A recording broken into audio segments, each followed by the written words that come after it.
Everyone, what's up? Welcome back to my tutorial channel. Daniel's here and today I'm going to talk about additional rule and rule of complements. So let's get started off with the general additional rule. The general additional rule is applied when we have a combination of some events. And a combination of some event is called a compound event. So let's get to know compound events. If you go out in the evening, you might either go to dinner or to a movie, or both dinner and a movie. So here in probability terminology, go to dinner and a movie, and go to dinner or a movie are referred as compound events. Definition 1. Compound events. A compound event is an event that is formed by combining two or more events. A or B is an event that occurs when either A or B occurs or both. An alternative notation for event A or B is A union with B. And the probability of event A or B is notated as P of A or B, or P of A union B. The event A and B is an event that occurs when both A and B occurs. An alternate notation for event A and B is A intersection B. And the probability that event A and B occurs is notated as P of A and B, or P of A intersection B. Let's look at this example.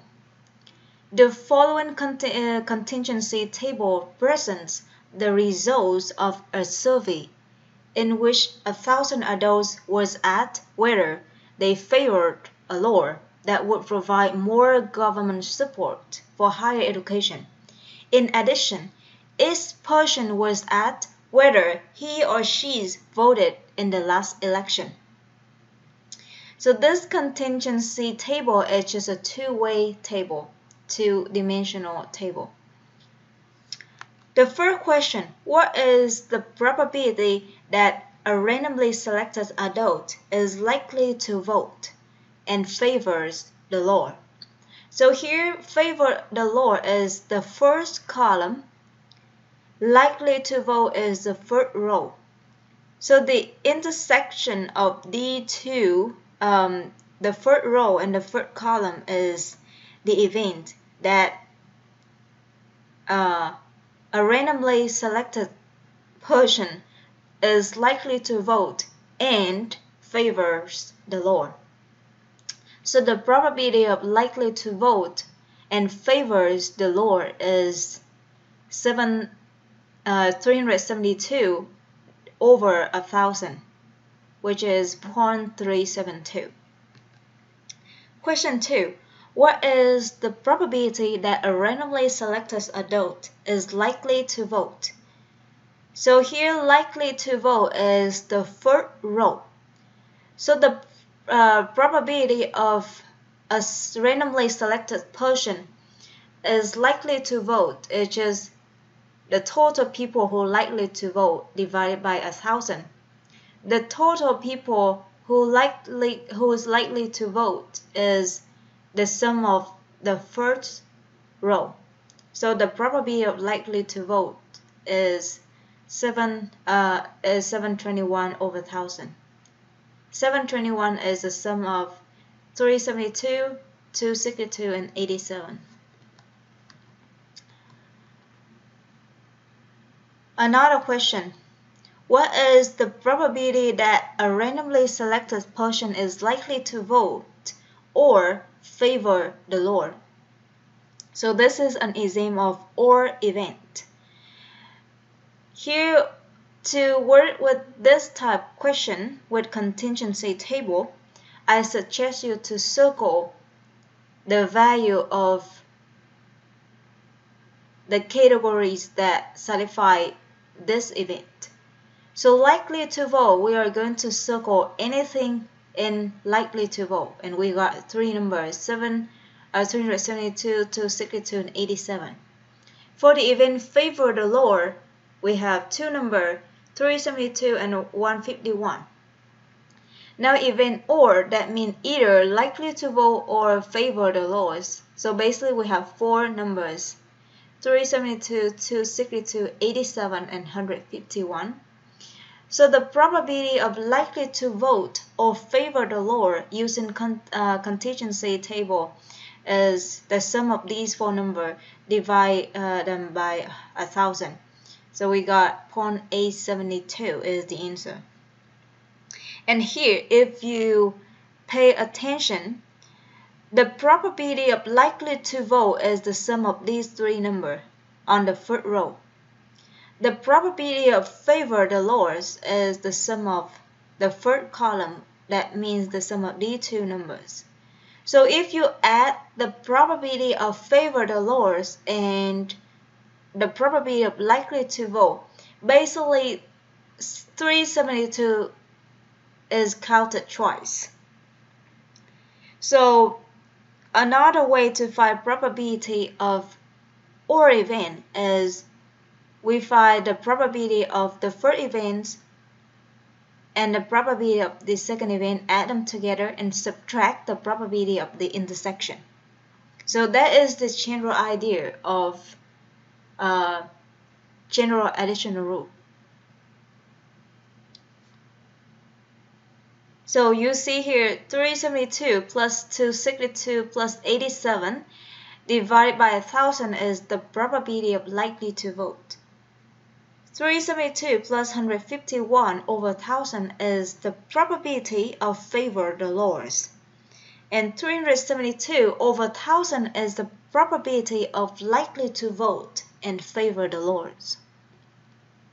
So the general additional rules for two events is for any two events A and B, the probability of A or B is equal to probability of A plus probability of B minus probability of A and B.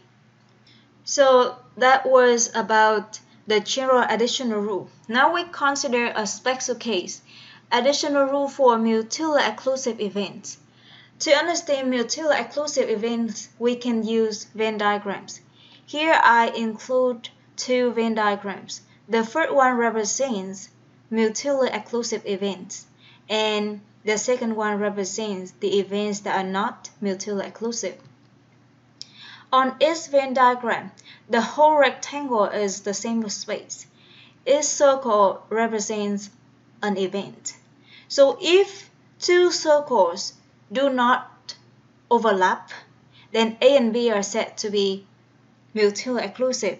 Otherwise, they are said to be not mutually exclusive. And the overlapping area is said to be the intersection, that means the occurrence of both events.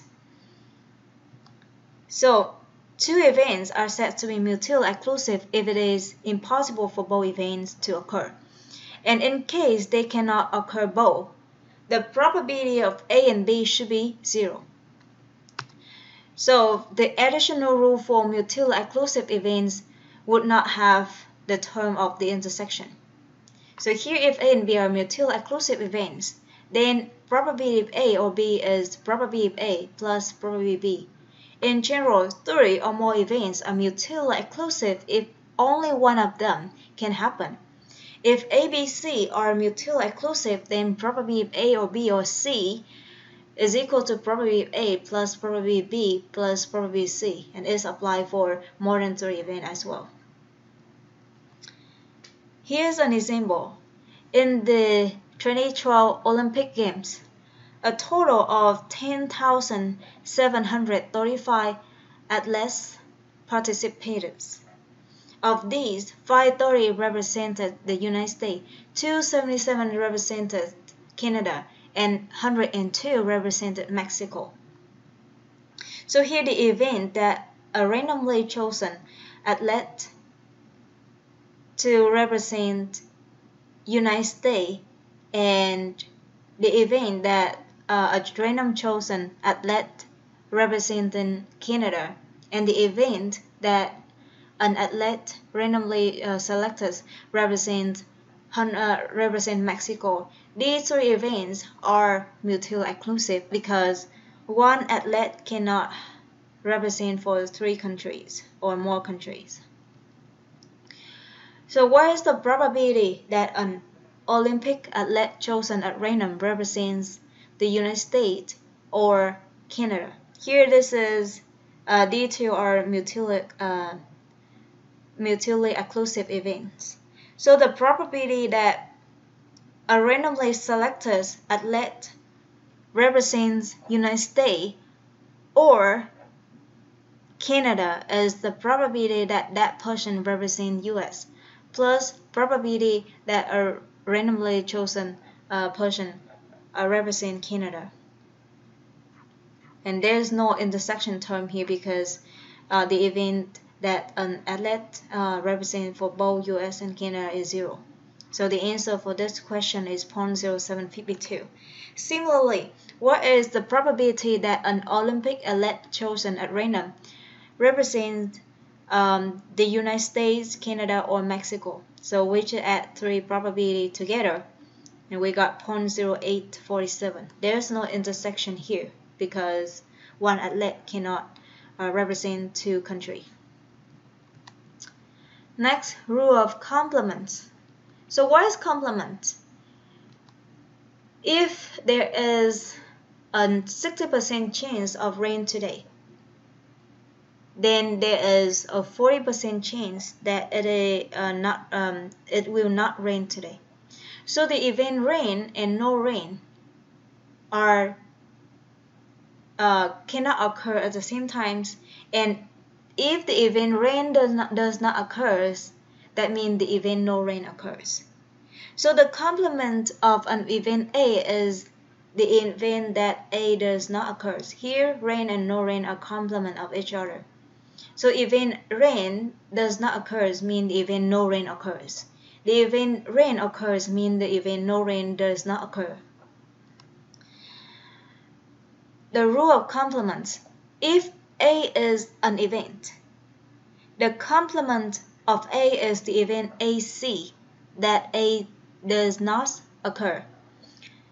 In some textbook and resources, the complement of event A is sometimes notated as A prime.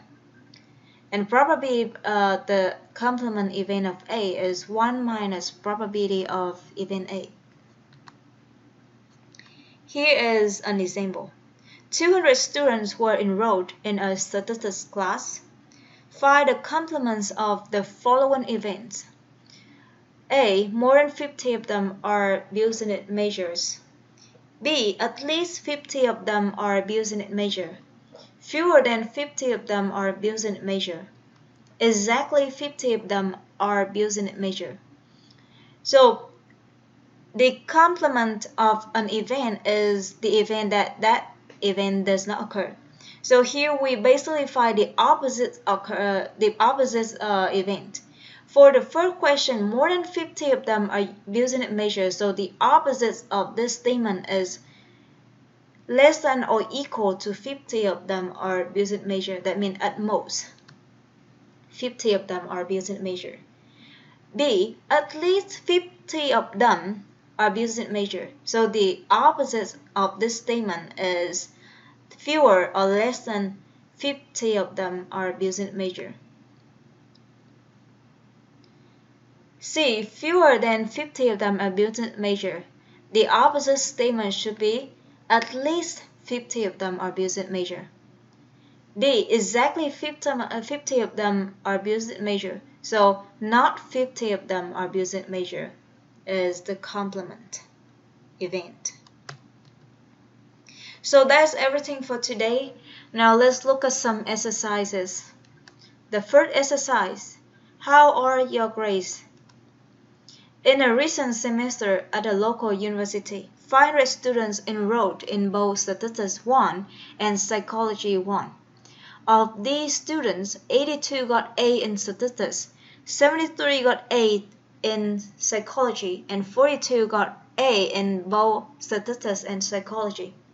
So 82 is the number of students that got A in Statistics. 73 is the number of students got A in Psychology, and 42 is the number of intersection.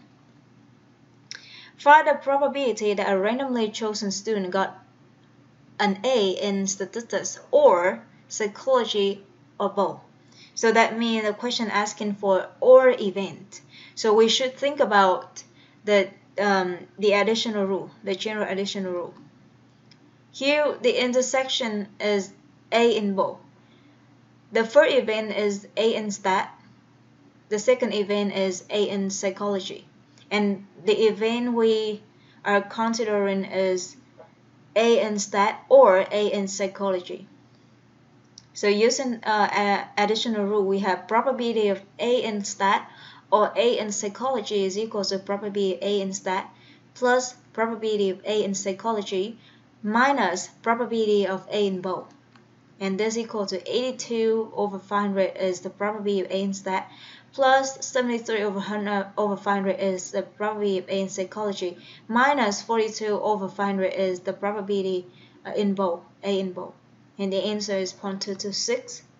Next, find the probability that a randomly chosen student did not get an A in Psychology. Did not get, this is the keyword. So we think about the complement rule, because an event that one event does not occur is complement. So the probability of not A in Psychology is 1 minus probability of A in Psychology, and that is 1 minus 73 over 500. The answer is 0.854. Example 2, sick children. Sick children. There are 25 students in Miss Bu's 6th grade class on a cold winter day in February. Many of the students had runny noses and sore throats. After examining each student, the school nurse constructed the following contingency table. So there are 6 students got running nose and sore throat. 12 of them got runny nose but not sore throat. 4 of them got sore throat but not runny nose. 3 of them got nothing, got neither of them. Find the probability that a randomly selected student has a running nose. Running nose is the third row, so the number of students got running nose is the sum of these two numbers, 6 and 12. So the probability of a randomly selected student has a running nose is 6 plus 12 over a total of 25. The answer is 18 over 25. Find the probability that a randomly selected student has a sore throat. Sore throat is the third column. So the total student got sore throat is the sum of these two numbers, 6 and 4. And the probability that a randomly selected student has a sore throat is 10 over 25. The last question. Find the probability that a randomly selected student has a runny nose or a sore throat. A runny nose is the third row. A sore throat is the third column. So we have two approaches to get the answer. The first approach is we circle any number that represents for a runny nose or a sore throat. We got 3 numbers, 6, 4, and 12. Add them together is 22 divided by 25. Or we can use additional rule. That is probability of runny nose plus probability of sore throat minus probability of both. And the answer is 22 over 25. So that is everything for today. Thank you so much for watching my video. I hope you guys enjoy my video and see you next time